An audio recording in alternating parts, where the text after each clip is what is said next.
Hello. నాకు teaser చూసిన తర్వాత ఒక సందేహం కలిగింది.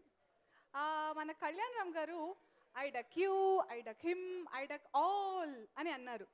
నా సందేహం ఏమిటంటే మీరు టీజర్లో I duck you, I duck him, I duck all అన్నారు కదా. నా ధర్మ సందేహం ఏమిటంటే డక్ అంటే నీటి మీద వెళ్ళే డక్కేనా ఇంకేదన్నానా? అంతేనండి, అది నీటి మీద వెళ్ళే డక్కే. నేనే పిచ్చిదానిలా క్వశ్చన్ ఆన్సర్ ఇచ్చినట్టున్నాను. ఆలీ గారు, you will have a separate different Ali dictionary. మీరు చెప్పండి. నేను ఏం మాట్లాడినా తప్పైపోతుందమ్మా.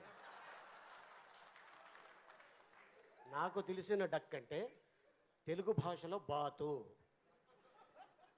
అది కొంచెం పెద్దదైతే హంస. నాకెందుకు ఈ హింస, అది ఆ డక్కు. తర్వాత చాలామంది ఫారిన్ కంట్రీలో అంటారు ఈ సామాన్ ఎక్కడ ఉందంటే there is duck no there is cataracts and fallacies అంటారు కదా. ఆ డక్కు తెలుసు. ఆ డక్ ఏంటో తెలియాలంటే పూరి జగన్నాథ్ గారికి అడిగితే ఆయన చెప్తాడమ్మా. నాకు ఆలీ గారు దారి చూపిన దేవత, పూరి గారి దగ్గరికి వెళ్తున్నాను. So what is the duck theory?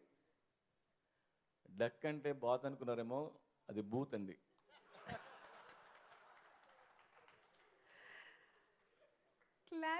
Clarified, thank you.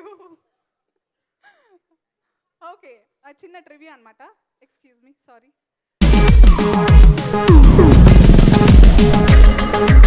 ప్రపంచంలో ప్రతి ప్రేమ కథ మధురంగా ఉంటుంది, మనది మనకు మరీ అద్భుతంగా ఉంటుంది. నా ఫీలింగ్స్ ఎక్స్ప్రెషన్స్ అన్ని పేపర్ మీద రాసి తనకి ఇస్తాను రా. అవసరమా రా ఇదంతా? ఇన్ఫాచ్యుయేషన్ రా. రే, అమ్మాయిని చూసిన వెంటనే అలా